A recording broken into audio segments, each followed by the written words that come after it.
Long before cities, writing, or civilization, early humans lived in a world that was vast, dangerous, and deeply connected to nature. This was a time when survival depended entirely on observation, patience, and adaptation. Early humans did not dominate the world. They were part of it. The Earth during this period looked very different from today. Forests were thicker, grasslands were wider, glaciers covered large parts of the planet. The climate changed slowly but harshly, shaping both animals and humans alike. Early humans lived in small groups, usually between 15 and 30 individuals. These groups were not random. They were families, bound by blood, cooperation, and shared survival. There were no permanent homes. Shelters were temporary, made from branches, animal skins, bones, and stone. Caves were used when available, not as homes of comfort, but as protection from wind, rain, and predators. The world was silent in a way modern humans no longer experience. No engines, no machines. Only wind through trees, distant animal calls, and the sound of footsteps on Earth. Early humans were constantly alert. Every sound mattered. Every shadow could mean danger.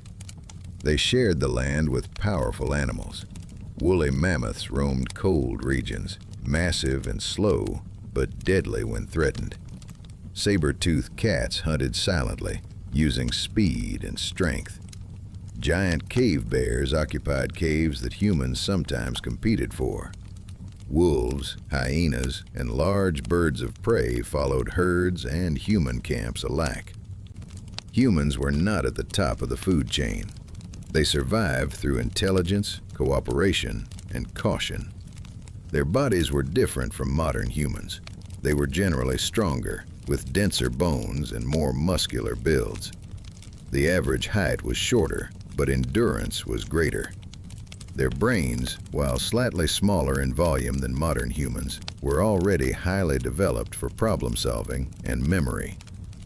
The human world had no borders. Migration was constant. Groups followed animals, seasons, and water sources. When food became scarce, they moved on. There was no concept of ownership. No land belonged to anyone. Everything was shared or abandoned. Time had no meaning as it does today. There were no hours or days. Life followed the rhythm of sunlight, hunger, and sleep. As night fell, darkness was absolute. Without fire, the night was a time of fear. Predators became active. Cold crept into the body. This world shaped early humans into careful observers. They learned the behavior of animals. They memorized landscapes. They understood weather patterns long before science had names for them. This was the beginning of human life. Not civilized, not comfortable, but deeply aware. And in this harsh world, one discovery would change everything. Fire.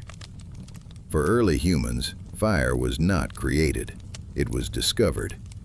At first, fire came from the sky. Lightning strikes ignited dry grass and trees, leaving behind burning landscapes. Early humans observed this phenomenon from a distance, afraid yet fascinated. Fire was dangerous. It burned flesh. It destroyed forests. But it also brought warmth and light. At some point, early humans learned that fire could be carried. A burning branch taken from a wildfire became a tool. Fire was no longer something to flee from. It became something to protect. Keeping fire alive became a responsibility. If the fire went out, it could take days or weeks before another natural fire appeared. Some members of the group were tasked only with guarding embers, even while migrating. Eventually, humans learned how to create fire intentionally. The earliest method involved friction. A dry wooden stick was rotated rapidly against another piece of wood. Heat built slowly. Smoke appeared. Then a small ember formed. This ember was carefully transferred to dry grass or bark. Gentle breathing encouraged it to grow. A flame was born.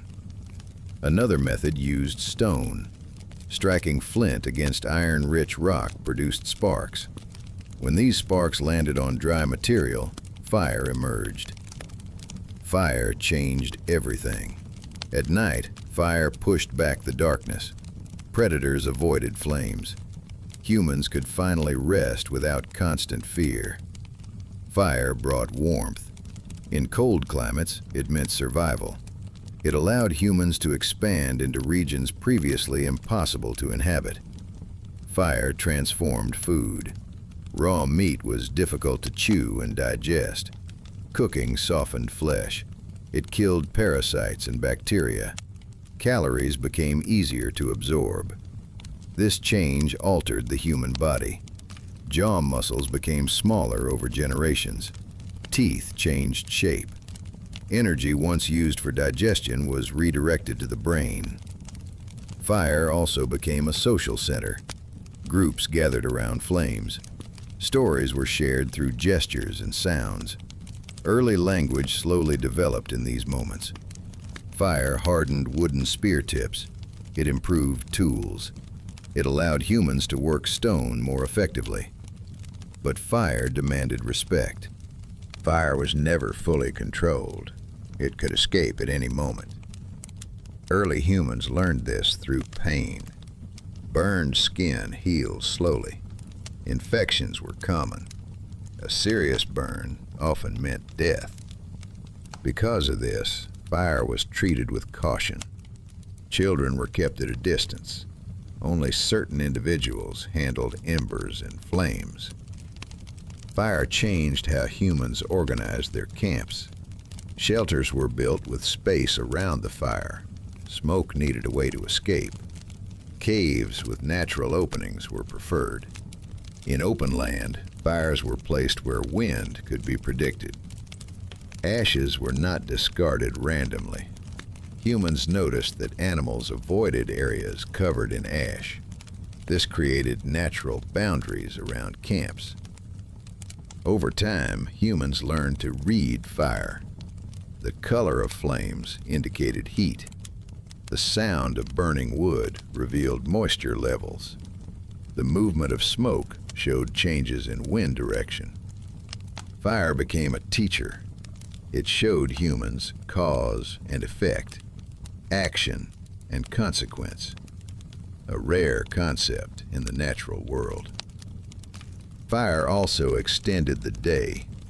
After sunset, humans no longer slept immediately. They stayed awake. They observed. They interacted. These hours around the fire were different from daylight. Hunting was discussed through gestures.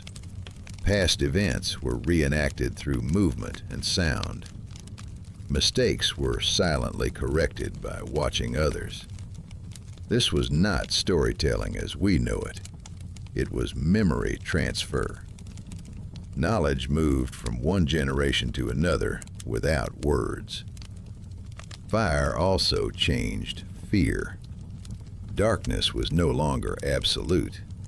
Predators stayed at the edge of the light. Their eyes reflected in the flames, visible but distant. Humans learned the limits of safety. Beyond the firelight was danger. Inside it was temporary control. Fire allowed humans to process materials. Animal fat was melted. Bones were cracked and heated to extract marrow. Stone tools were repaired and sharpened in better light.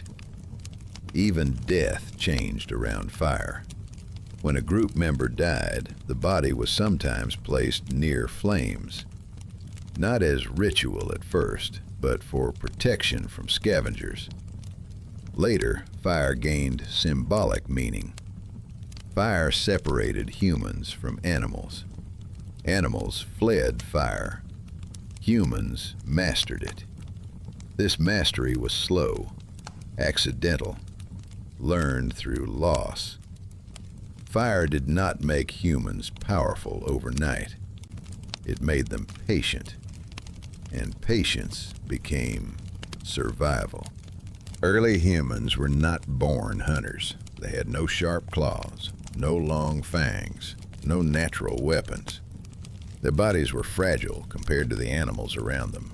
Yet, they hunted, not through strength, but through understanding.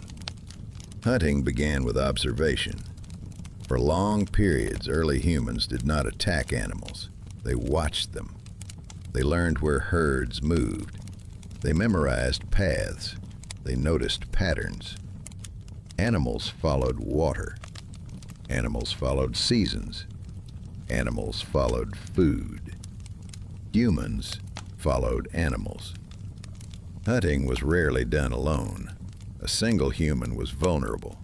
A group survived. Before any hunt, there was silence. No shouting. No sudden movement. Communication was done through gestures. Eye contact mattered. Small hand signals carried meaning. Weapons were simple. The earliest hunting tools were wooden spears, hardened by fire, sharpened by stone. Later came stone-tipped spears, then throwing spears, then primitive throwing devices. These tools were not precise. They required closeness, dangerous closeness. Hunting often involved persistence rather than speed. Humans could not outrun animals, but they could outlast them. They chased prey slowly, relentlessly, hour after hour under the sun. Animals overheated. Humans did not. Eventually, exhaustion decided the hunt. Another method was ambush. Humans hid near water sources. They waited, sometimes for days. Patience was critical. A single mistake meant failure or death. Large animals were rarely hunted alone. Mammoths, large bison, wild horses. These hunts required coordination. Some humans distracted the animal. Others attacked from the sides. Some waited behind. Falls were used as weapons. Animals were driven toward cliffs or steep terrain. In these moments, fear was constant. A wounded animal was the most dangerous. Horns, tusks, hooves. One wrong step ended a life. Success did not mean celebration. It meant work. After the kill, speed mattered. Scavengers arrived quickly. Wolves, hyenas, birds. The body was cut fast. Meat was divided. Nothing was wasted. Organs were eaten first. They spoiled fastest. They held the most nutrients.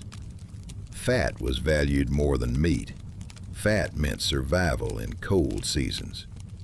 Bones were broken from marrow. Skin was removed carefully.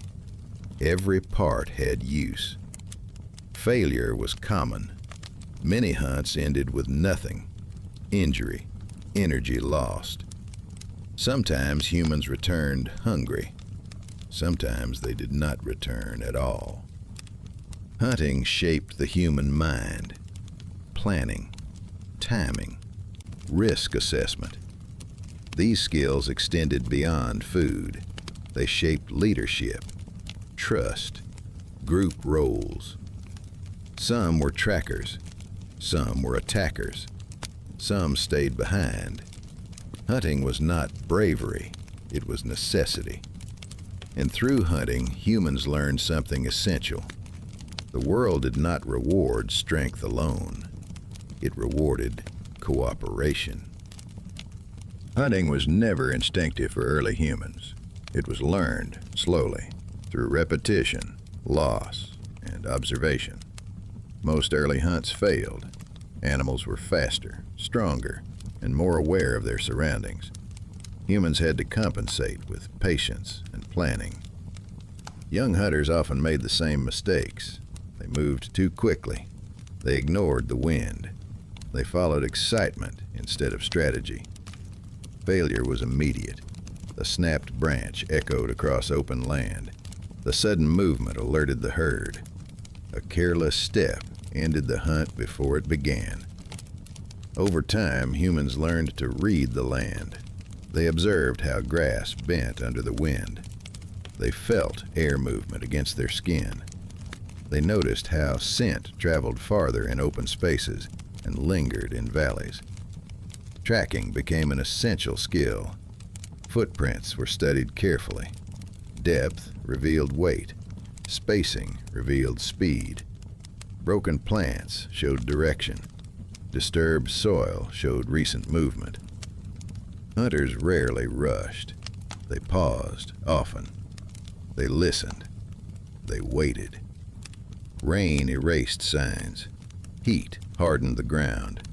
Time worked against them. Some hunts lasted entire days. When direct hunting failed, humans adapted. They followed predators instead of prey. Large cats and scavengers hunted efficiently. Humans learned to observe from a distance. After predators fed, remains were left behind. This meat was dangerous, but valuable. Approaching a fresh kill required caution. Predators often returned. Eyes watched from shadows. Scavenging was not desperation. It was calculated survival. Weapons evolved slowly. Wooden spears were hardened in fire. Stone edges were sharpened again and again. Broken tools were repaired, not discarded. Throwing required practice. Balance mattered more than strength. Some individuals became skilled throwers. Others specialized in tracking. Some never hunted directly. Groups functioned through roles. Older members taught through demonstration. There were no instructions, only imitation. Mistakes were corrected silently. Injuries were common. Twisted ankles, deep cuts, broken fingers. Healing was slow. A wounded hunter reduced the group's mobility. Food distribution became strict. Hunters did not eat first. Children and injured members were prioritized. Survival depended on cooperation. This created trust.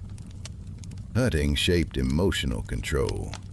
Fear was acknowledged but restrained. Excitement was dangerous. Calm ensured survival. After a successful hunt, there was no celebration, only efficiency. The animal was skinned. Meat was divided. Fat was preserved. Bones were cracked for marrow. Nothing was wasted. Life was taken to preserve life. Through hunting, humans learned restraint. They learned balance, not dominance over nature, but coexistence within it. Food was never guaranteed. For early humans, eating was not routine. It was uncertain. It depended on weather, animals, plants, and timing. Hunger was common. Starvation was always possible.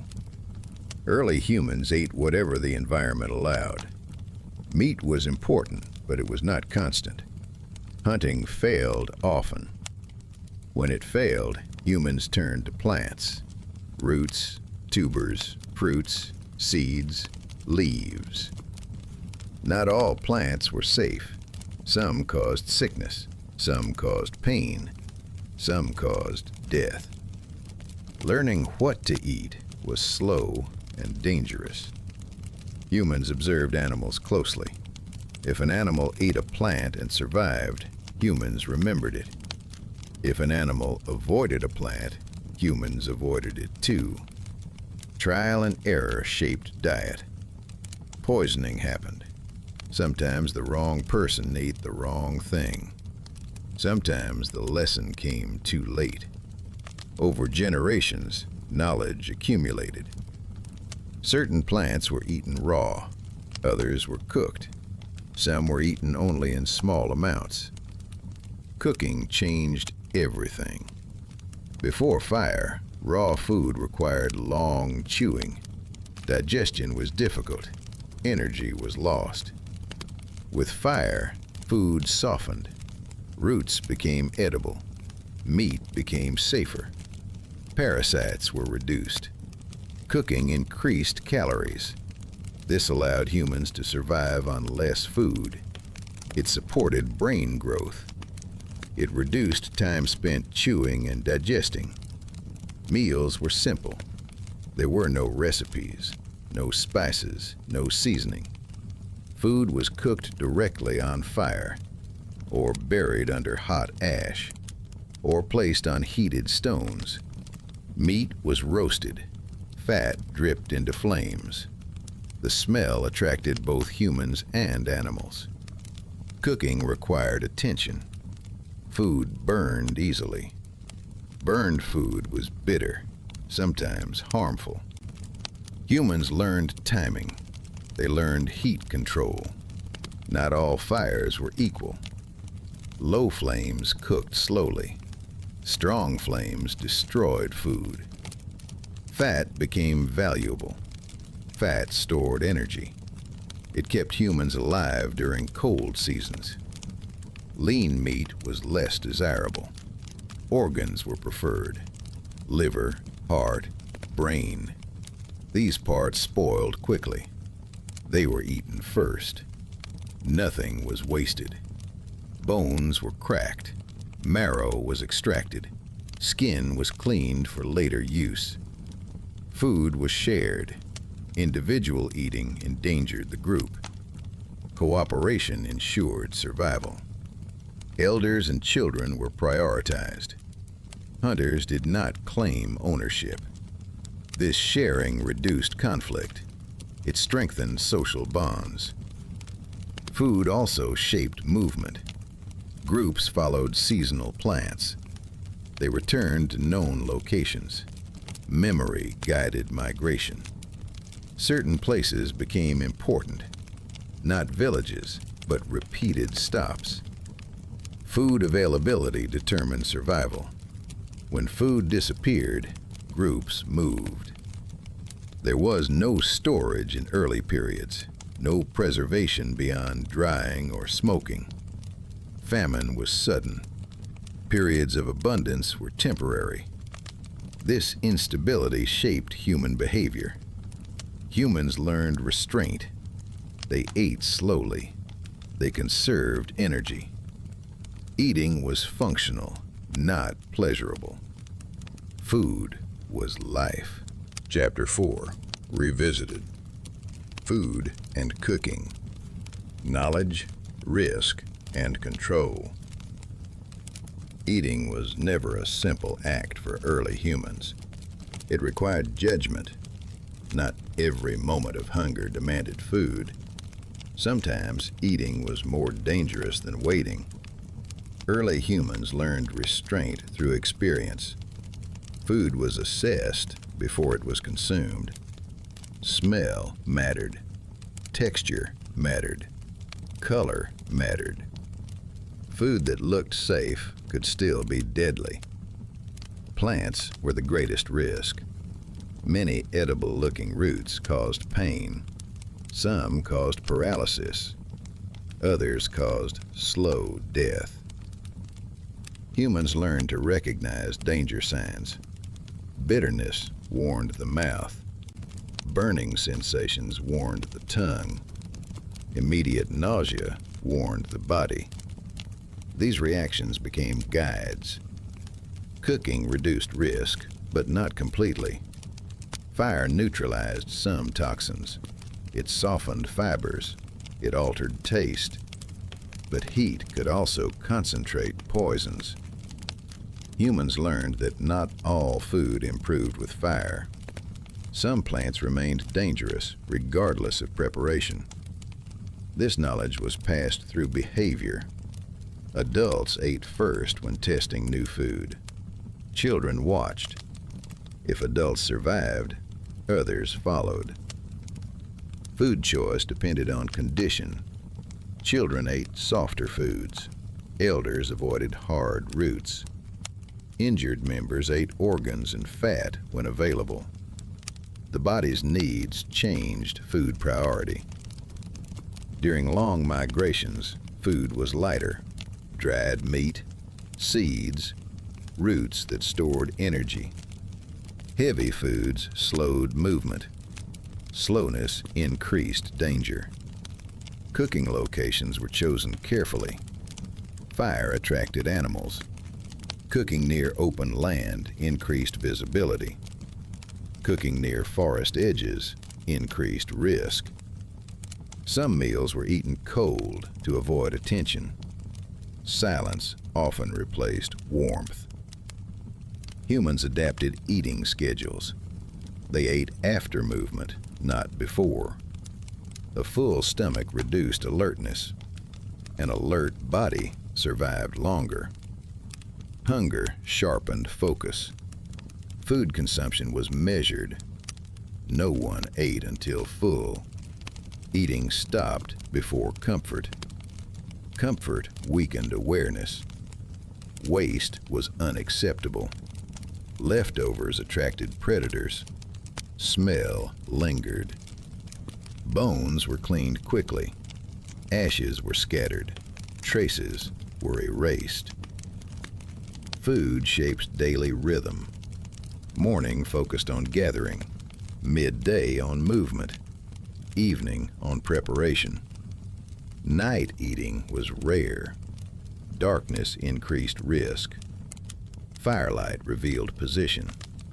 Sometimes food waited until morning. This discipline separated humans from animals. Animals ate instinctively. Humans ate deliberately. Over generations, this control shaped the body. Digestive efficiency improved. Energy was redirected.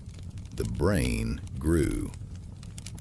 Food was not pleasure. It was information. Every meal taught survival. Shelter for early humans was never a finished structure. It was a constantly changing arrangement shaped by necessity. When a group stopped moving, the first concern was not rest. It was exposure. Wind direction was examined carefully.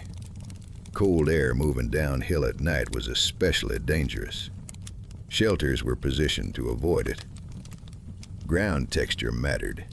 Dry soil was preferred. Wet ground increased cold. Mud slowed movement during sudden escape. Humans avoided low points where water collected. Flooding destroyed shelters without warning. The placement of a shelter was a calculation. Too close to water meant insects and predators.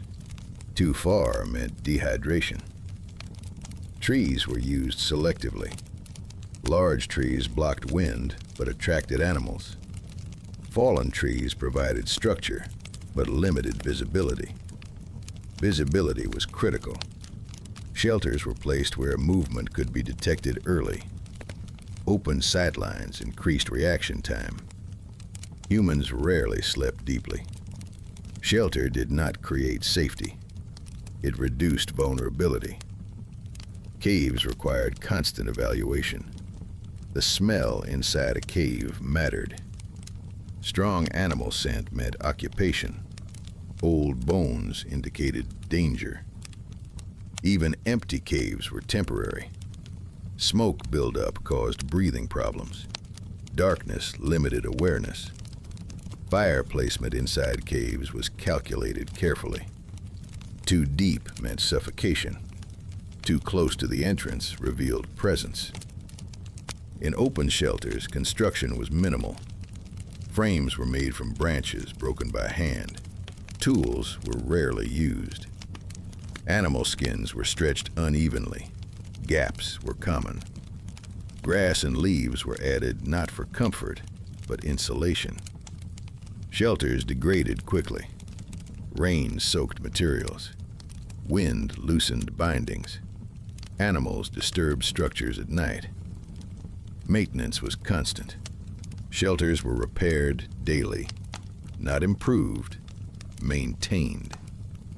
Time was not invested beyond necessity. Mobility remained essential. If a shelter required too much effort, it was abandoned. Sleeping positions were deliberate. Bodies were aligned to conserve heat. Children were placed between adults. Elders were protected from wind exposure. Fire remained central. Distance from flame was measured by experience. Too close caused burns. Too far allowed cold. Ash patterns around shelters were controlled. Excess ash attracted attention. It was scattered beyond the sleeping area. Waste management mattered. Food remnants were removed immediately. Shelter areas were kept neutral in smell. Strong odors attracted predators. This limited eating near sleeping areas. Shelter use influenced daily rhythm. Groups arrived before sunset. Construction happened quickly. Night movement was minimized. Morning departure was equally efficient. Nothing was left behind intentionally. Shelter sites were reused occasionally, only if conditions remained favorable. Repeated use was rare. Environmental memory guided decisions. Past injury locations were avoided. Animal attack sites were remembered. Shelter choices were collective. No single individual decided placement. Consensus formed through shared experience. Shelter did not represent territory. No space was claimed permanently. Remaining too long increased risk. Humans lived within temporary boundaries, always prepared to move, always prepared to leave. Clothing did not appear suddenly in early human life. For long periods, it did not exist at all. The human body was the first protection. Skin adapted slowly to climate. Hair density varied by region. Fat distribution provided limited insulation. In warm environments, clothing was unnecessary. It restricted movement. It trapped heat. It increased discomfort. Early humans remained unclothed when conditions allowed. Cold forced change. As humans migrated into cooler regions, exposure became dangerous. Wind stripped heat quickly. Rain soaked the body. Night temperatures dropped without warning. Hypothermia killed silently. The first forms of clothing were not garments, they were coverings. Animal skins were draped, not worn. They were placed over shoulders, wrapped loosely around the torso. No cutting, no shaping, no stitching.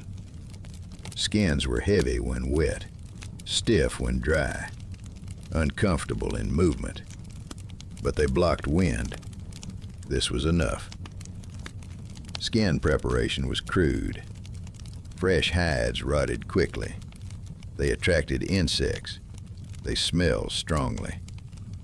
Humans learned to dry skins slowly. They stretched them over branches. They exposed them to smoke. Smoke reduced decay. It repelled insects. It hardened fibers. This process took time.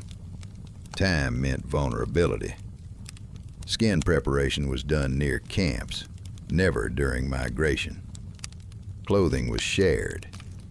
No individual owned a hide permanently. Skins moved between group members. Children were covered first, elders second.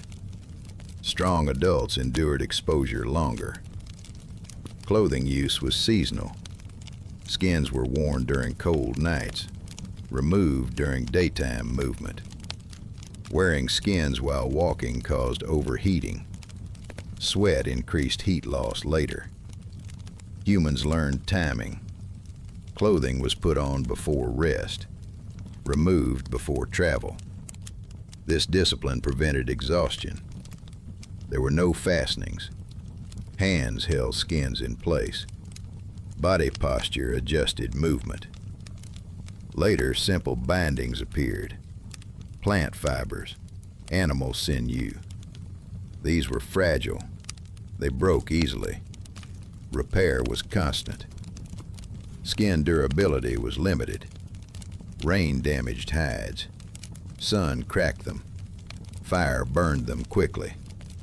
Loss was expected. Clothing was replaced, not preserved. There was no decoration, no symbolism. Clothing was functional or abandoned. Foot protection was rare. Feet adapted to terrain. Calluses formed. Pain became tolerance.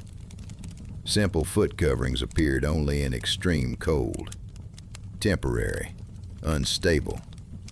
They reduced sensation. This increased risk. Bare feet provided feedback. Injury was avoided through awareness.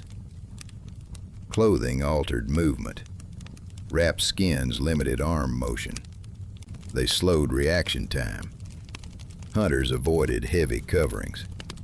Clothing was minimized during hunts. Warmth was balanced against agility. This balance was learned through injury. Clothing influenced sleeping arrangements. Covered bodies slept farther from fire. Uncovered bodies slept closer. Fire compensated for lack of clothing. Clothing did not replace shelter. It supplemented it.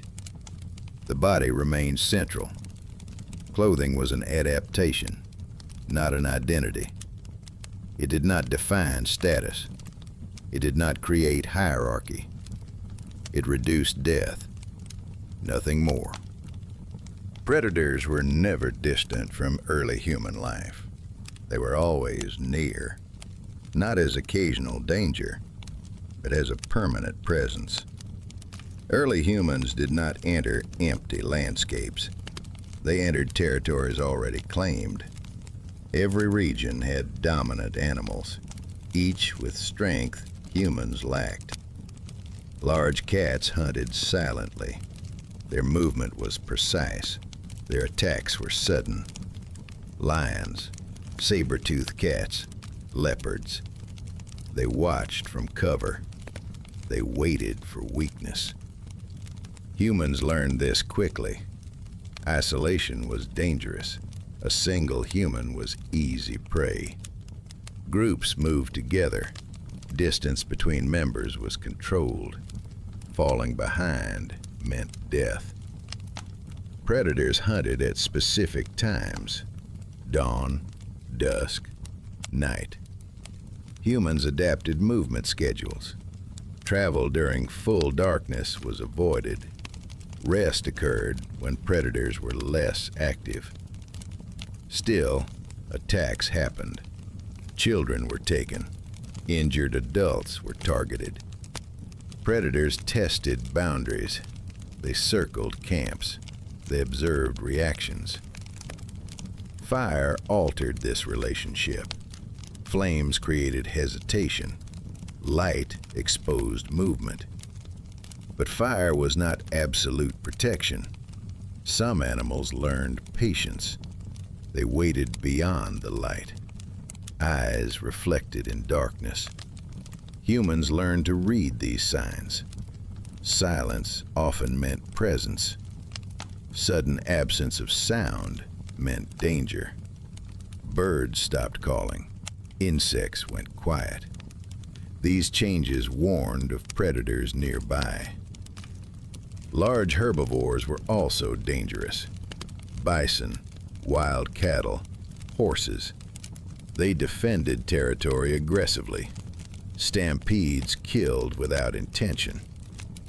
Humans learned distance. Not every animal was hunted. Some were avoided entirely.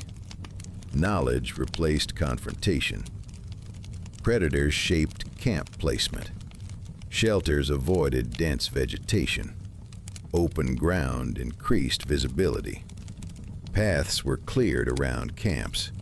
Movement sounds mattered. Smell mattered more. Food remains attracted animals. Blood carried far. Humans removed waste quickly. They avoided sleeping near kills. Carcasses were processed fast, then abandoned. Staying near death attracted death. Predator encounters shaped tools. Spears were designed for deterrence, not just hunting. Long reach mattered. Noise was sometimes used intentionally.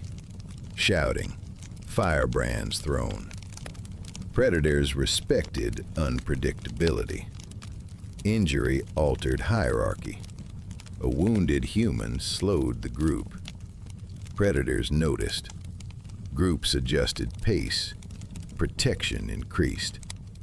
Some members stayed alert while others slept. Sleep was never complete.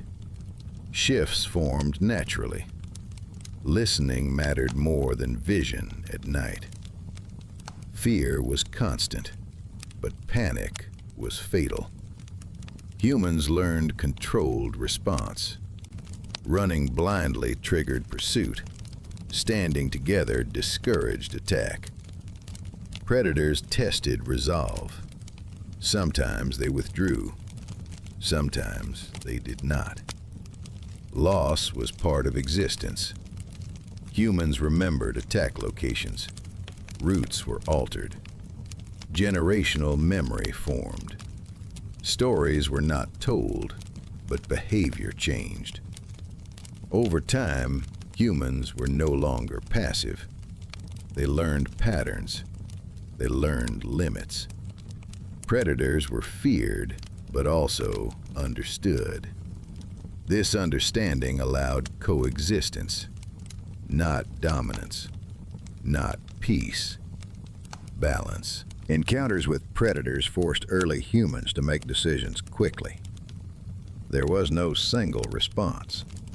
Sometimes they stood still. Sometimes they retreated slowly. Sometimes they fought. Each choice carried risk. Direct confrontation was rare. It was chosen only when escape was impossible. When humans confronted predators, formation mattered. Individuals did not spread out. They closed distance between bodies. They appeared larger together. Spears were held outward. Firebrands were raised slowly. Sudden movement triggered attack. Controlled movement discouraged it. Predators evaluated resistance. They tested reactions. They circled. They waited. If humans maintained cohesion, predators often withdrew, but not always. Injuries changed outcomes. A wounded predator became unpredictable. A wounded human slowed response. When retreat was possible, it was gradual. Humans did not run immediately. Running signaled weakness. It invited pursuit. They backed away while maintaining eye contact. Noise was used selectively. Shouting was controlled. Rhythmic sounds confused predators. Irregular noise suggested danger. Terrain influenced survival. Open land allowed visibility. Dense vegetation favored predators. Humans avoided tall grass. They avoided narrow passages. Paths were memorized. Escape routes were known before encounters happened. This planning was unconscious but consistent. Some groups survived by learning avoidance. They changed movement patterns. They altered travel times. They avoided watering sites at peak predator hours. They drank quickly. They left immediately. Others failed to adapt. Groups that ignored warning signs suffered losses. Repeated losses weakened cohesion. Fear fragmented behavior. Fragmentation led to isolation. Isolation led to extinction. Not all groups survived equally.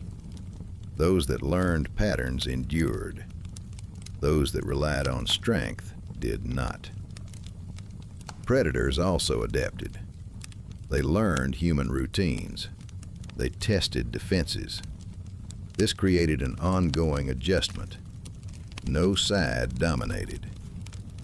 Loss shaped memory. Attack locations were avoided for generations. Routes changed permanently. Children learned fear without explanation. Behavior encoded survival. Over time, humans became less reactive. They did not panic immediately. They assessed. This assessment saved energy. Energy conservation mattered as much as bravery. Some predators became familiar. Wolves followed human groups. They scavenged remains. Humans tolerated them at distance. A silent understanding formed. Wolves alerted humans to danger. Humans left scraps. This was not alliance. It was coexistence. Other predators never adapted. Large cats remained threats. No trust existed. Fire limited their access, but never removed danger. Sleep patterns adjusted. One or two individuals remained alert. Others rested lightly. Full sleep was rare. Listening replaced dreaming. The human nervous system adapted. Heightened awareness became normal. Fear became controlled. This control separated survival from extinction. Humans did not defeat predators. They learned to live beside them. That was enough. Over long periods, early humans did not eliminate predators. They adjusted to them. Survival depended on reducing encounters, not winning them. Groups that survived longest learned restraint. They avoided unnecessary movement. They learned when not to hunt. Predators followed predictable patterns. Humans memorized these patterns. Certain valleys were avoided entirely. Some rivers were crossed only at specific times. Dense forests were bypassed even when food was present. Loss taught boundaries. A single fatal encounter reshaped behavior for years. Humans began to change the environment subtly. Vegetation was cleared near camps. Visibility improved. Approach paths became exposed. Fire scars marked danger zones. Predators learned these signs as well. They avoided human-modified areas. This created distance, not control. Distance. Humans became less desirable prey, not because they were stronger, but because they were unpredictable. Predators preferred easier targets, wounded animals, isolated prey, young without protection. Humans reduced these signals. Children were guarded constantly. Injured members were moved slowly, never left alone. Weakness was concealed. Noise patterns changed. Human groups developed irregular sound behavior, sometimes silent, sometimes sudden. Predators could not anticipate response. This uncertainty discouraged attack. Tool use evolved further. Spears were carried even when not hunting. They became symbols of readiness. Firebrands were prepared before nightfall, not during attack. Preparation mattered more than reaction. Sleep behavior stabilized. Rotating alertness became routine. No single person guarded continuously. Fatigue was distributed. This reduced mistakes. Predators exploited exhaustion. Humans learned to deny it. Over generations, some predators disappeared locally, not through extermination, but through avoidance. They moved away from human routes. They shifted hunting grounds. This was not dominance. It was pressure. Humans applied pressure by presence alone. Still, death never vanished. Occasional attacks continued. Mistakes happened. But extinction slowed. Groups that adapted survived. Groups that resisted change vanished. Fear transformed. It no longer paralyzed.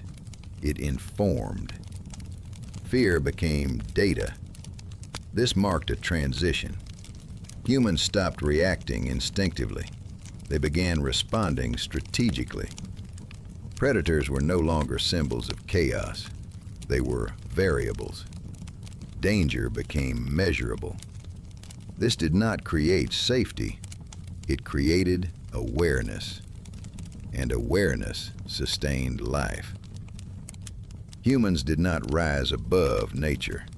They embedded themselves within it. Predators remained. So did humans. In tension. In balance. The human body did not evolve toward comfort. It evolved toward endurance. Every physical feature reflected pressure. Pressure from climate. Pressure from movement. Pressure from scarcity. Early humans moved constantly. Walking was not exercise. It was necessity. Long distances were covered daily. Bare feet adapted to stone, sand, and cold ground. Calluses formed naturally. Pain became information. Legs lengthened gradually. Hips shifted shape. The body optimized balance over speed. Running was not explosive. It was sustained. Humans could not outrun animals quickly, but they could follow them longer. This endurance altered muscles. Slow twitch fibers became dominant. Strength was secondary to efficiency. The spine absorbed shock repeatedly. Posture mattered. An upright body reduced heat exposure. It allowed cooling through air movement. It freed the hands. Hands changed purpose. They no longer supported weight. They manipulated the world. Fingers became precise.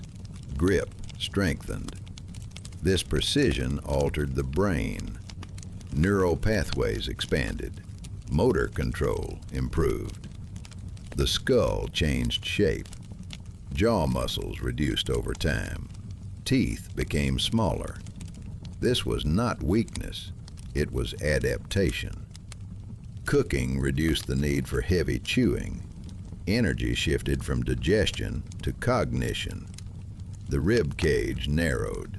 Breathing became more efficient during long movement.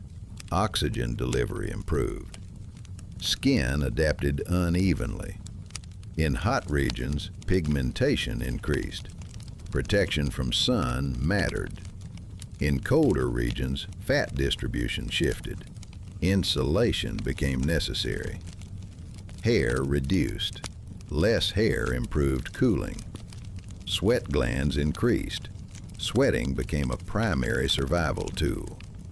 Humans cooled themselves while moving. Animals overheated. This difference mattered. Hands suffered frequent injury. Cuts, burns, fractures. Healing was slow. Bones that healed poorly remained deformed. These bodies continued moving. Perfection was unnecessary. Function mattered. Eyes adapted for daylight. Color recognition improved. Movement detection sharpened. Night vision remained limited. This reinforced fire use and daytime activity. Hearing became selective. Humans distinguished background noise from threat. Pattern recognition mattered more than volume. Smell weakened compared to animals, but interpretation improved. The brain compensated. The neck strengthened. Heads were held upright for long periods. Balance stabilized. Shoulders rotated. Throwing became possible. Accuracy improved. This changed hunting and defense. The body aged quickly. Life expectancy was short. But aging was functional. Elders retained knowledge even when strength declined. Their bodies slowed. Their value remained. Scars accumulated. Each scar marked survival, not weakness. The body recorded history. Over generations, these changes stabilized. The human body became specialized, not for dominance, but for persistence. It was not the strongest, not the fastest. It endured. The human brain did not evolve for abstract thought. It evolved for survival. Its earliest function was not creativity. It was prediction. Early humans lived in environments where repetition meant safety. The brain learns to search for patterns. Tracks repeated, seasons returned, animals behaved consistently. Memory became the most valuable trait. Those who remembered survived longer. Those who forgot repeated mistakes. The brain stored danger first. Pain was remembered clearly. Loss was remembered longer. Pleasure faded quickly. Threat remained. This imbalance was functional. Fear sharpened attention. Calm reduced errors. The brain learns to filter information. Not every sound mattered. Not every movement required response. Energy was limited. Attention was selective. This selectivity increased efficiency. Visual memory became precise. Landmarks were remembered in detail. Tree shapes, rock formations, river bends. Navigation depended on recall, not maps. The brain linked place to outcome. A valley meant food. Another meant death. These associations guided movement. Language did not yet exist as structure, but meaning existed. Sounds carried intent. Tone mattered. The brain interpreted urgency through rhythm, through repetition. Communication remained minimal, but effective. Gestures were processed faster than words. Visual signals dominated. This shaped neural pathways. The motor cortex expanded. Hands and eyes coordinated precisely. Tool use reinforced this connection. Each successful action strengthened memory. Failure also reinforced memory. Mistakes were costly. The brain adapted quickly. Sleep altered brain function. Rest was light. Dreaming was fragmented. The brain remained partially alert. This state improved memory consolidation. Experiences were replayed internally. Routes, encounters, mistakes. Dreaming was not symbolic. It was functional rehearsal. Emotions were regulated physically. Stress hormones increased readiness. Chronic fear damaged judgment. The brain balanced response. Too much fear caused paralysis. Too little caused recklessness. Groups that maintained balance survived. Social memory developed. Faces were remembered. Trust was tracked. Those who shared were remembered positively. Those who took too much were avoided. The brain monitored fairness instinctively. This reduced internal conflict. Conflict weakened survival. Decision-making was slow. Impulses were suppressed. Delayed response saved energy. Waiting became skill. The brain favored patience. Over time, neural structures stabilized. The prefrontal regions expanded gradually. Control increased. Reaction gave way to assessment. The brain became less reactive, more deliberate. This shift mattered. Humans stopped responding only to the present. They responded to memory. They planned without planning consciously. Anticipation replaced instinct. The body and brain synchronized. Movement followed expectation. Action followed evaluation. This integration defined the human advantage. Not intelligence in isolation, but controlled response over time. Awareness did not appear suddenly. It formed gradually through repetition and loss. Early humans did not think about time as a line. They experienced it as cycles. Light returned, darkness returned, hunger returned, cold returned. This repetition created expectation. Expectation shaped behavior. But awareness deepened when patterns broke, when someone did not return. Absence was noticed before death was understood. A familiar presence was missing. A space remained empty. The group adjusted movement unconsciously. They left room. They slowed. The body reacted before the mind explained. Awareness began in these moments, not as thought, as sensation. Something had changed. Early humans did not assign meaning to death. They registered its effects. Work increased for others. Protection weakened. Roles shifted. Awareness was practical. Loss altered structure. The brain recorded these changes. Memory linked absence to vulnerability. This association shaped caution. Time became layered. Past events influenced present decisions. Future outcomes were anticipated without words. Waiting gained significance. Not moving immediately reduced risk. Observing before acting became common. This delay marked a change. Reaction transformed into consideration. Awareness required stillness. Moments of inactivity increased. Sitting near fire, watching flame movement, listening to night sounds. The body rested. The mind evaluated. These pauses strengthened internal processing. Awareness of self emerged slowly. Pain localized attention. Hunger narrowed focus. Fatigue altered perception. The body signaled limits. Humans learned to listen inward. This inward attention was new. Animals reacted outwardly. Humans reflected inwardly. Reflection was not language. It was sensation monitored over time.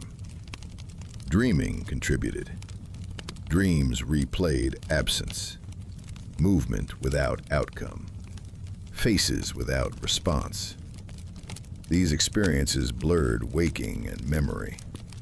The brain compared states. Awareness expanded. Fear evolved. It was no longer immediate only. It extended forward. Anticipatory fear guided planning. Routes were changed before danger appeared. Shelters were abandoned early. This foresight reduced loss. Meaning did not exist as belief. It existed as pattern recognition. Certain actions led to survival. Others led to absence. These associations guided behavior. The body carried this knowledge. Muscle memory, postural tension, automatic hesitation. Awareness embedded itself physically. Communication adapted. Eye contact held longer. Silence conveyed information. Presence gained value. Being seen mattered. Isolation signaled risk. This altered group cohesion. Awareness of others sharpened. Subtle changes in behavior were noticed. Fatigue, injury, emotional withdrawal. Groups adjusted before collapse. This sensitivity marked maturity. Awareness did not create comfort. It created responsibility. Each individual's condition affected the whole. Choice gained weight. Movement became deliberate. Energy was allocated intentionally. This internal regulation distinguished humans further. Not intelligence alone, but awareness sustained over time. Awareness linked body, memory, and anticipation. It did not answer questions. It reduced mistakes. And reduction of mistakes preserved life. Communication existed before language. It did not rely on words. It relied on attention. Early humans did not speak in sentences. They reacted to signals. Movement came first. A raised hand stopped motion. A tilted head redirected focus. A fixed stare warned of danger. These signals were immediate. They required no explanation. The body carried meaning. Posture indicated readiness. Tension indicated threat. Relaxation indicated safety. Groups learned to read these cues instinctively. Sound followed movement. Short vocalizations emerged naturally, not as words, as markers. Low sounds signaled caution. Sharp sounds demanded attention. Repeated sounds coordinated action. Volume mattered more than structure. A soft sound calmed. A loud sound disrupted. Silence was the most important signal. Silence meant listening. Silence meant presence nearby. Sudden silence indicated danger. Groups responded instantly. Communication needed to be efficient. Long signals wasted time. Time increased risk. Gestures evolved through repetition. Successful signals were reused. Failed signals disappeared. There was no teaching system, only imitation. Children learned by watching.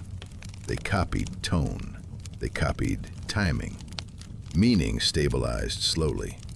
A gesture used repeatedly gained consistency. Consistency reduced confusion. This was the foundation of shared understanding. Distance shaped communication. Close-range signals were subtle. Eye movement, breathing changes. Long-range signals were exaggerated. Arm movement, sound projection. Environmental noise influenced signal choice. Wind distorted sound. Dense vegetation blocked sight. Humans adapted dynamically. Communication was situational. The same signal could change meaning by context. Urgency altered interpretation. Tone mattered. A familiar sound spoken sharply meant danger. The same sound spoken softly meant reassurance. Emotion shaped communication before words existed. Fear sharpened signals. Calm softened them. This emotional modulation improved group response. Coordination improved hunting. Movements synchronized. Timing aligned. Groups acted as units. Communication reduced mistakes. Fewer accidental noises. Fewer exposed movements. Survival rates improved. Over time, sounds became associated with outcomes. A sound before food. A sound before movement.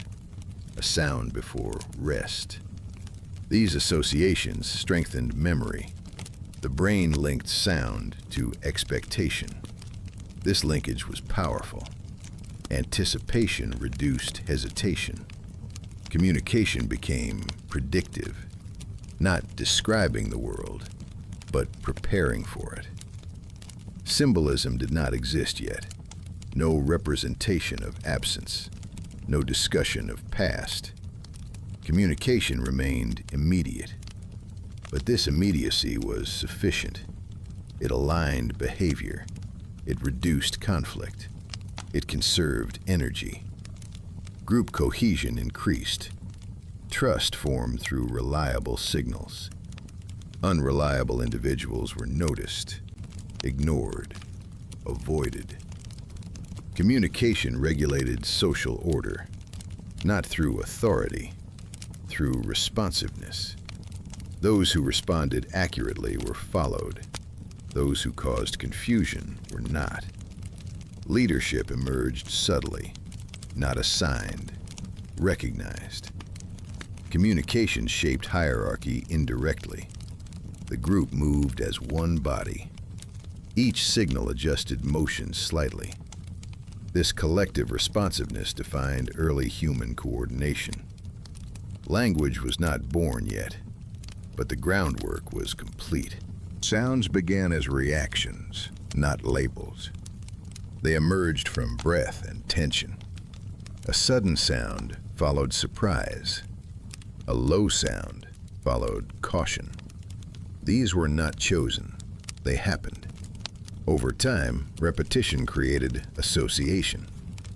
A sound made before movement prepared the group.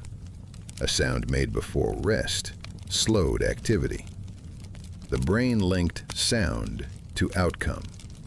This linkage reduced uncertainty. Gradually, some sounds became consistent, not precise, but recognizable. One sound often preceded gathering. Another preceded departure. Another preceded warning. These sounds were not names. They were signals with expectation. Expectation mattered more than meaning. When a sound was heard, the body prepared, muscles adjusted, attention shifted. This preparation improved survival. Sound variety increased slowly. Different tones carried different urgency. Pitch mattered. Length mattered. Short sounds demanded action. Long sounds stabilized behavior. The same sound, altered slightly, changed response. Context refined interpretation. A sound near fire meant safety. The same sound in darkness meant danger. The brain learned to weigh environment. This complexity expanded neural processing. Naming began indirectly. Certain sounds became attached to repeated experiences. A sound before food. A sound before water. A sound before danger. These were not words. They did not describe. They indicated. Indication was enough. The group did not need explanation. They needed alignment. Children learned sounds early. They mimicked rhythm before accuracy. Timing mattered more than correctness. Incorrect sounds were ignored. Correct timing was rewarded with attention. Attention reinforced learning. Memory stabilized sound patterns. Gradually, sounds detached from immediate presence. A warning sound could be made before danger appeared. This created anticipation.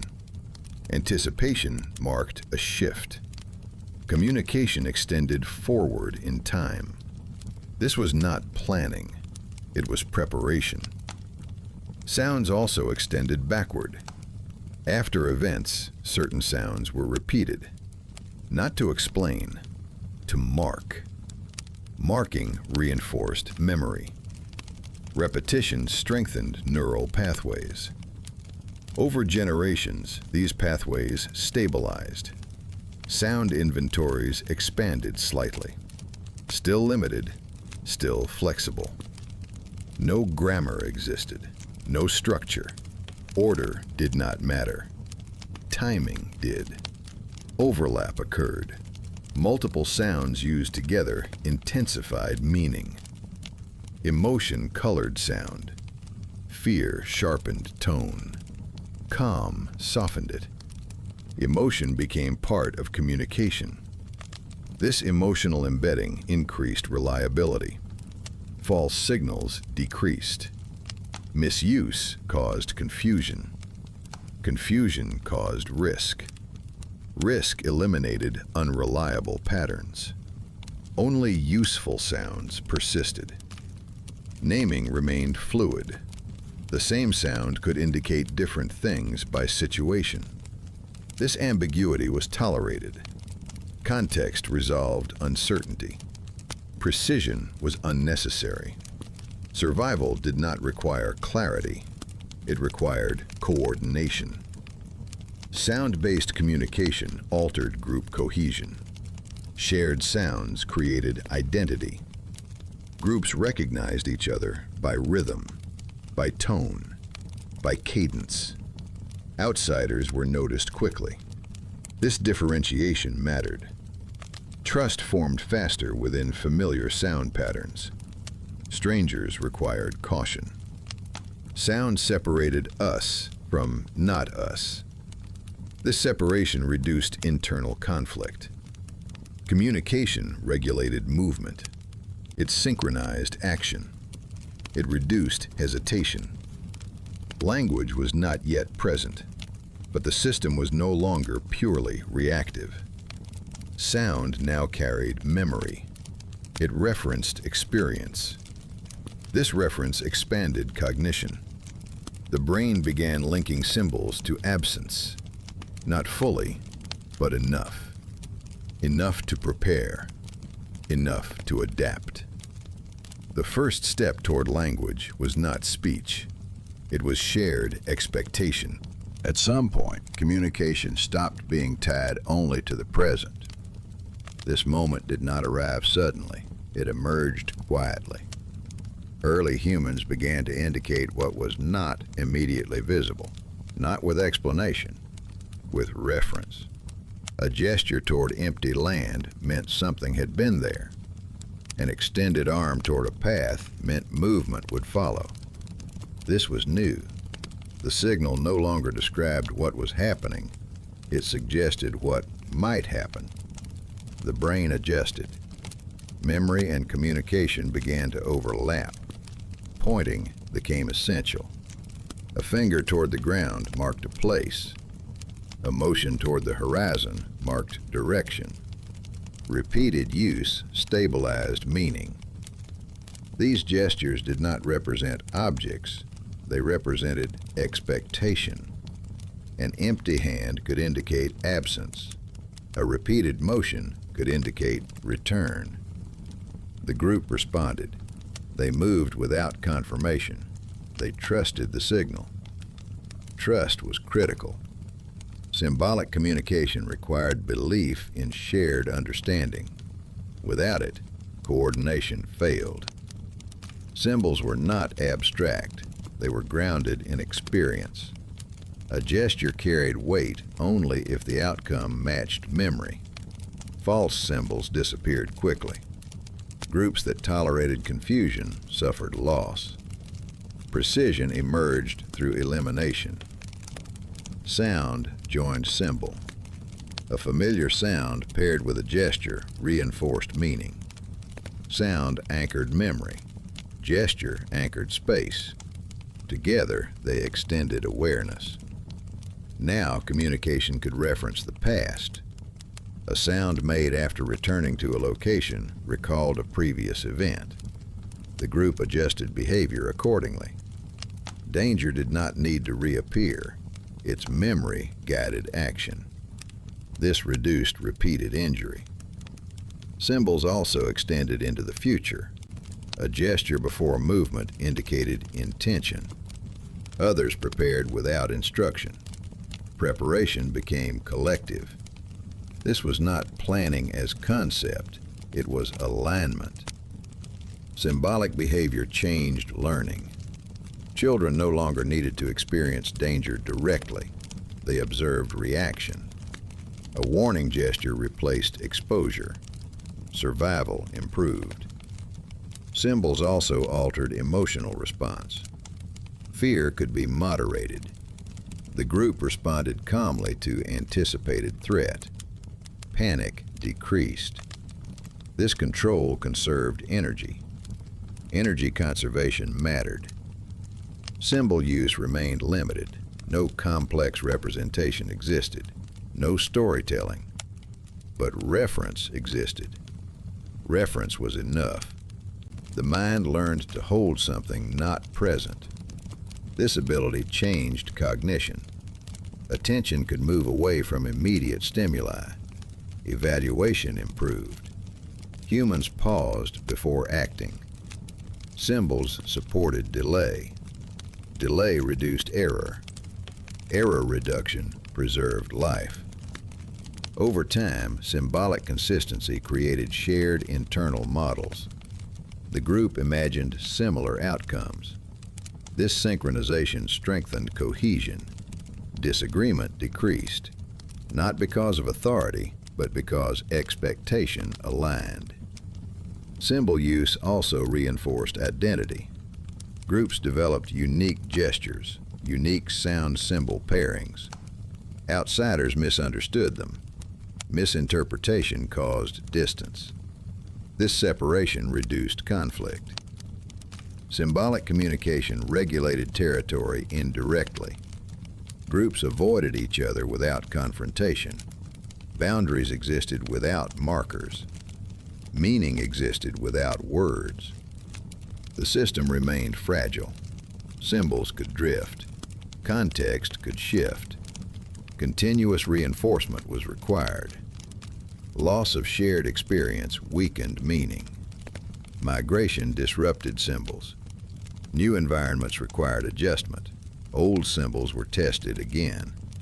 Only adaptable symbols survived. This adaptability mattered. Rigid systems failed. Flexible reference endured. Language had not arrived, but the essential mechanism was present. The ability to refer beyond the immediate moment. This ability reshaped the human mind. The world was no longer only what was seen. It included what was remembered and what was anticipated. This expansion marked a threshold, not of speech, of thought. Groups did not form by choice. They formed by necessity. A single human could not survive long. A group increased time. Time meant learning. Learning meant survival. Early human groups were small, usually limited by food availability. Too many bodies increased risk. Group size adjusted naturally. When food was abundant, groups grew. When food declined, groups split. There was no formal decision. Movement solved imbalance. Organization existed without structure. No titles, no ranks, no commands. Yet order emerged. Some individuals were followed more often, not because they demanded it, because they responded well. They noticed danger early. They chose safer paths.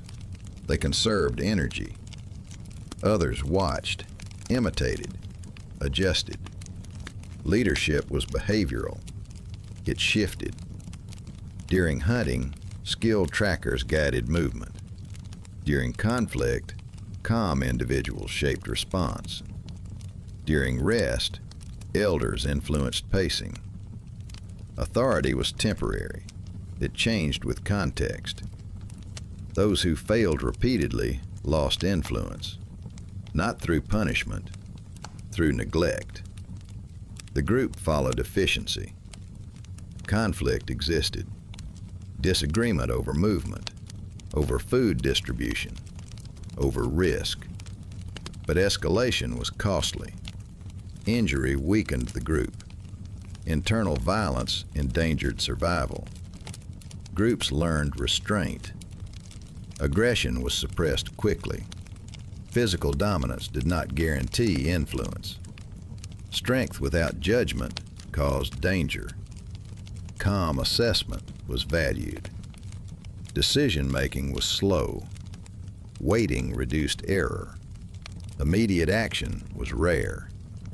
Signals replaced arguments. A pause, a look, A shift in posture.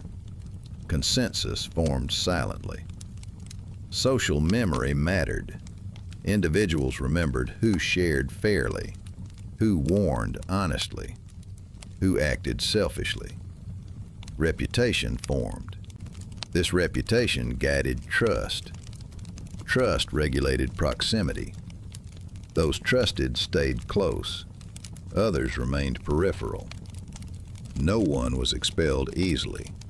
Expulsion meant death. But distance communicated warning. Care roles emerged naturally. Injured members were supported temporarily. Long-term incapacity strained resources. Groups adapted. Support continued while possible. Then movement resumed. Hard decisions were made without discussion. Children were central. Their survival justified risk. Movement slowed for them. Shelter improved slightly. This investment paid future return. Elders contributed differently. They moved slower, but remembered more. Their presence reduced repeated error. Groups that ignored elders repeated mistakes. Groups that listened endured. Sharing regulated stability. Food distribution followed vulnerability, not effort. Those who hunted did not eat first. Those who needed ate first. This reduced collapse. Selfish behavior was noted. Repeated selfishness reduced support. Isolation followed. Isolation was correction, not punishment. Territory existed loosely. Groups avoided overlap when possible. Encounters were cautious. Gestures preceded approach. Sound patterns identified intent. Violence was avoided. It risked injury and retaliation. Most encounters ended in separation. This reduced population pressure. Population remained low. Low density reduced conflict. Social systems remained simple. Complexity was unnecessary. Survival favored minimalism. Organization existed only to reduce error, nothing more. Authority in early human groups was rarely visible. It did not rely on commands. It relied on consequence. There were no laws to break, only patterns to follow. Behavior was shaped quietly. Those who disrupted group rhythm were noticed, not confronted, observed. A hunter who rushed hunts endangered everyone. A gatherer who hoarded food weakened trust. The group responded subtly. Eye contact changed. Distance increased. Support diminished. This adjustment was immediate and effective. No explanation was required. Humans learned through reaction. Repeated mistakes carried cost. Food was shared later. Protection became less consistent. Signals were not answered quickly. This silence was correction. Punishment was unnecessary. Fear of isolation regulated behavior more effectively than violence. Belonging was survival. Losing proximity increased vulnerability. Authority emerged through reliability. Individuals who predicted danger accurately gained attention. Their signals were followed without debate. This following created influence. Influence was conditional. A single failure did not remove it. Repeated error did. Trust was cumulative. Memory tracked behavior across time. The group remembered. This memory formed an unwritten record. No one explained it. Everyone sensed it. Decision-making reflected this structure. When movement was required, the group aligned behind familiar behavior. Not familiar faces, familiar responses. Leadership was situational. During scarcity, cautious individuals guided pace. During abundance, movement relaxed. Authority shifted naturally. No one held it permanently. Attempts to dominate were counterproductive. Aggressive behavior attracted attention from predators. It increased noise. It wasted energy. Groups avoided dominance displays. Those who insisted were distanced. Distance corrected behavior. Care was also regulated. Support was extended to injured members, but limits existed. If support endangered the group, movement resumed. Those unable to continue were left behind rarely. But when it happened, it was silent. No discussion, no ritual. The group did not frame it as decision. It was necessity. This reality reinforced restraint. Risk was calculated carefully. Reputation influenced mate selection. Reliable individuals were chosen more often. Unpredictable ones were avoided. This reinforced behavioral consistency. Social pressure shaped survival traits. Over generations, this selection stabilized group behavior. Rules were unnecessary. Patterns were enough. Conflict resolution followed the same logic. Direct confrontation was avoided. It risked injury.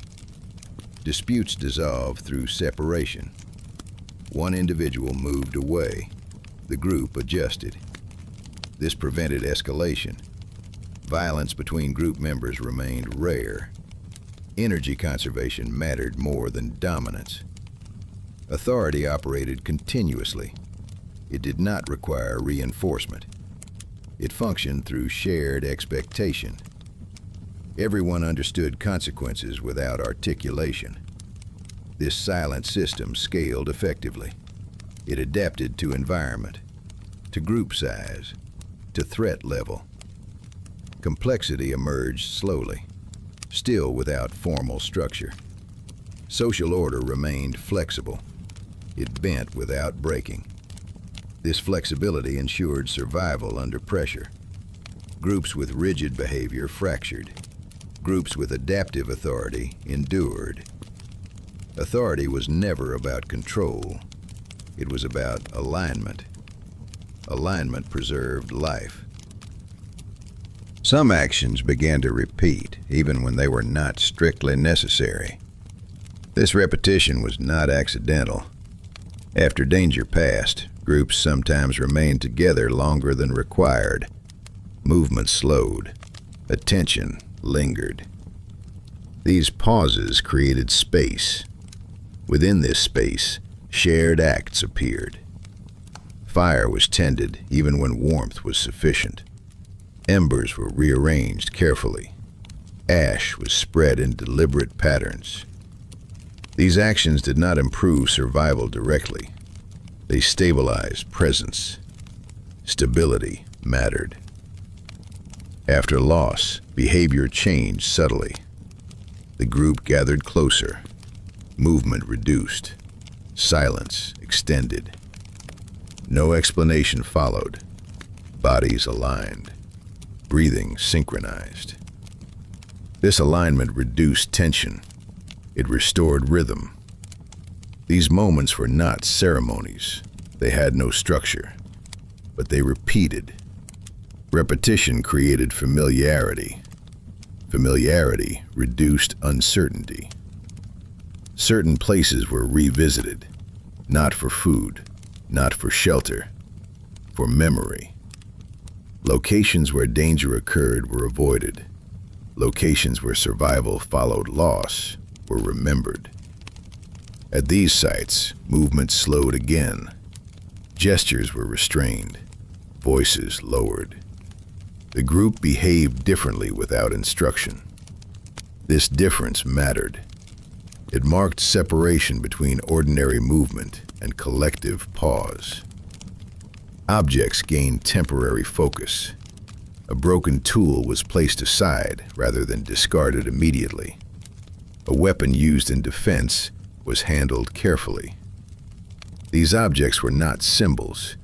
They were reminders. Handling changed. Speed decreased. Attention increased. Children noticed. They copied posture. They copied silence. Learning occurred without teaching. Shared acts extended beyond loss. Before difficult movement, the group sometimes paused near fire, not to plan, to align. Eyes met briefly. Breathing slowed. Then movement began. This pause improved coordination. Coordination reduced error. Error reduction saved lives. These acts persisted because they worked indirectly. They regulated emotion. Fear was contained. Excitement was dampened. Balance returned. Balance was survival. No belief system existed. No explanation followed these acts. Meaning was not assigned verbally. Meaning was felt. Felt through reduced tension, through synchronized movement. These shared acts became anchors. They marked transitions, from rest to movement, from danger to recovery, from loss to continuation. Anchors stabilized group behavior. Groups without such anchors fractured more easily. Unprocessed loss caused erratic movement. Erratic movement increased risk. Groups that paused together adapted better. Over time, consistency emerged. Similar acts appeared across groups independently, not copied, discovered. The human nervous system responded positively to synchronization. Heart rate aligned, breathing aligned, stress decreased. This physiological effect reinforced behavior. Acts that reduced stress were repeated. Acts that increased tension disappeared.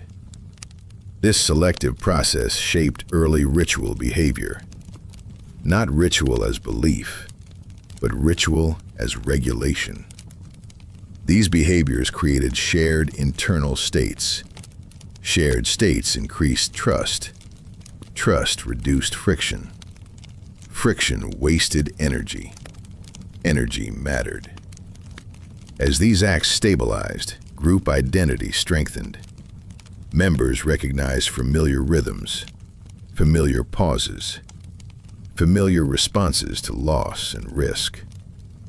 Outsiders did not share these rhythms. Misalignment was felt immediately. This difference created boundaries without conflict. Groups separated naturally. Social structure deepened, not through rules, through rhythm. These rhythms carried forward. They did not explain the world. They prepared bodies to face it. The first collective meanings were not stories. They were states. States of alignment. States of readiness. States of continuation. From these states, later traditions would emerge. Much later. For now, they were enough. The story of early humans does not end. It slows. What remains is not struggle, but continuity. Bodies adapted, minds adjusted, groups aligned. Not through mastery, but through attention. Attention to land, to sound, to each other. Every step taken across unknown ground shaped what followed. Every pause near fire reduced error. Every shared silence preserved life. Nothing was certain, yet something endured. Not dominance, not control. Awareness. Awareness carried through generations, quietly, without record. It shaped movement. It shaped choice. It shaped survival. And now, that long movement slows again. The fire settles. The night deepens. Breathing steadies. Thoughts loosen. There's nothing left to do, nothing left to decide. Only rest. The same rest that followed long days under open skies. The same rest that allowed the body to recover and the mind to quiet. You are safe in this moment. The world is still. Let the rhythm fade. Let awareness soften. And as the night continues quietly around you, have a peaceful night.